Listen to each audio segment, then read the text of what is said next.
Good morning class 8th।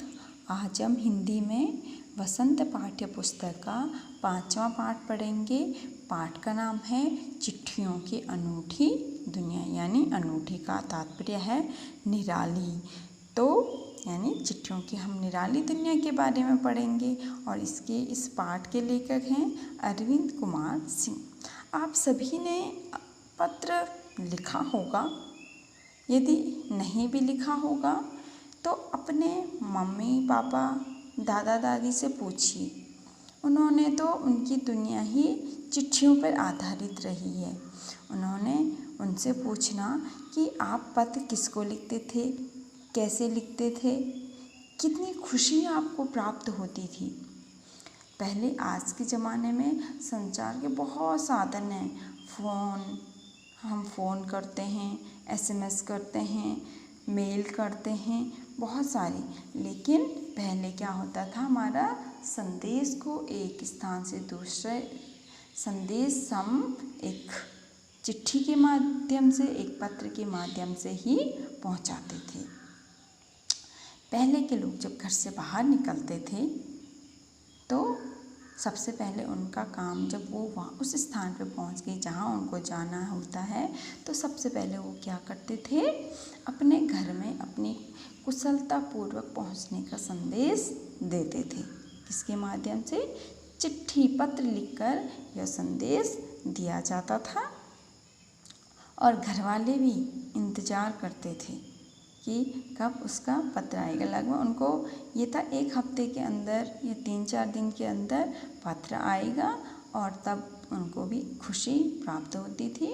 और उस समय लोगों के अंदर धैर्य भी होता था कि जैसे आज के ज़माने में आप घर से बाहर निकलते हो तो आपके घर वाले आपको बार बार फ़ोन करते हैं, आप कहाँ पहुँची, कैसे हो। मतलब आज हमारे अंदर सब्र नहीं होता है कि कैसे होंगे, क्या होंगे। तो लेकिन जब चिट्ठियों का ज़माना होता था उस समय एक अलग ही माहौल होता था। चलो पढ़ते हम पाठ। पत्रों की दुनिया भी अजीबोगरीब है, उसकी उपयोगिता हमेशा से बनी रही है। पत्र जो काम कर सकते हैं वह संचार का आधुनिकतम साधन नहीं कर सकता। पत्र जैसा संतोष फ़ोन या SMS का संदेश कहाँ दे सकता है। क्या लेखक क्या कह रहे हैं, जो पत्रों की दुनिया भी क्या है, बिल्कुल अजीबोगरीब है और उसकी उपयोगिता हमेशा से बनी रही है।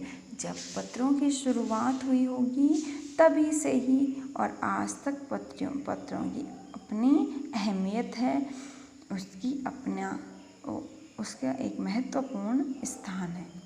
पत्र जो काम कर सकते हैं वो संचार के आधुनिकतम साधन कौन हो गए?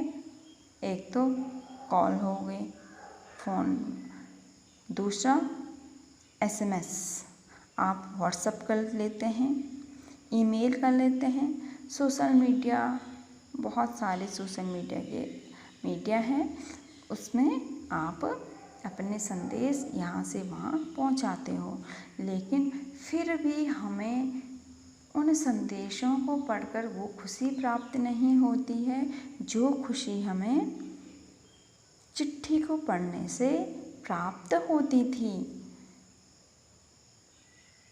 पत्र एक नया सिलसिला शुरू करते हैं और राजनीति, साहित्य और कला के क्षेत्रों में तमाम विवाद और नई घटनाओं के जड़ भी पत्र ही होते हैं। लेखक क्या कह रहे हैं कि क्या एक नया ही सिलसिला शुरू करते हैं। पहले क्या होता था, जब चिट्ठियों की ही दुनिया होती थी तो लोग राजनीति के क्षेत्र में कोई भी कहीं भी कुछ भी होता था वो सारा हमें पत्रों के माध्यम से ही प्राप्त होता था। साहित्य में कोई नई रचना लिखी गई, कहीं साहित्य में कोई नए सम्मेलन, ये सारी चीज़ें हमें पत्रों के द्वारा ही प्राप्त हो गई। या दुनिया में कहीं भी किसी देशों के में कोई विवाद हो या किसी भी क्षेत्र में किसी प्रकार के विवाद हो या कोई भी नई घटनाएं हैं, ये सारी चीज़ें हमें पत्रों के माध्यम से प्राप्त होते थे। दुनिया का तमाम साहित्य ही पत्रों पर केंद्रित है और मानव सभ्यता के विकास में इन पत्रों ने अनूठी भूमिका निभाई। जब मानव सभ्यता का विकास हुआ, इन पत्रों ने अपनी एक महत्वपूर्ण भूमिका निभाई है। पत्रों का भाव सब जगह एक सा है, भले ही उसका नाम अलग अलग हो। पत्र चाहे हम यहाँ लिखें या बाहरी दुनिया अन्य देशों में लिखें, यह हर जगह उस पत्र का जो भाव होता है एक समान होता है। और भले ही उसका नाम अलग अलग, क्योंकि पत्र को अलग अलग जगह या अलग अलग भाषाओं में अलग अलग नाम से पुकारा जाता है। जो उर्दू में पत्र को हम खत कहते हैं और संस्कृत में कहते हैं पत्र। कन्नड़ में हम कागज कहते हैं। तेलुगु में उत्तरम कहा जाता है। तेलुगु में उत्तरम, जाबू और लेख कहा जाता है और तमिल में काडिद कहा जाता है। पत्र यादों को सहेज कर रखते हैं। जो पत्र होते हैं हमेशा ही जो याद होती, स्मृति होती, उनको बिल्कुल संभाल कर रखते हैं। आप पहले क्या किसी का पत्र आते रहते थे, तो कभी किसी की याद आ गई तो हम उनके द्वारा लिखे हुए पत्रों को पढ़ते थे और उससे चेहरे पे एक अलग ही मुस्कुराहट आती थी। इसमें किसी को कोई संदेह नहीं है कि पत्र यादों को सहेज कर रखते हैं। हर एक की अपनी पत्र लेखन कला है और हर एक के पत्रों का अपना दायरा है। पत्र लेखन भी एक कला है और हर कोई अपने अपने हिसाब से इस कला का प्रयोग करता है। दुनिया भर में रोज करोड़ों पत्र एक दूसरे को तलाशते तमाम ठिकानों तक पहुंचते हैं। भारत में ही रोज 4.5 करोड़ चिट्ठियां डाक में डाली जाती हैं, जो साबित करती हैं कि पत्र कितने अहमियत रखते हैं।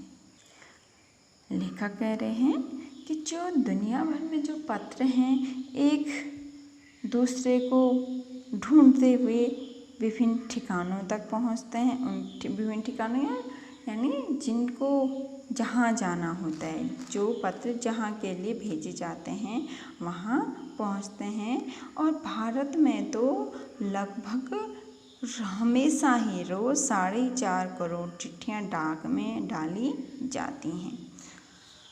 अब हम जो चिट्ठियों का प्रयोग करते हैं, अब अपनी बातों को, अपने जो हमें संदेश भेजना होता है वैसे उसके लिए बहुत कम प्रयोग करते हैं। और अब हम व्यापारिक, व्यवसायिक या सरकारी कार्यों में ज़्यादा काम पत्रों का करते हैं, कि जो साबित करते हैं कि पत्र कितनी अहमियत रखते हैं, यानी पत्रों का कितना महत्वपूर्ण स्थान है, यह चीज़ बताता है। पंडित जवाहरलाल नेहरू ने 1953 में सही ही कहा था।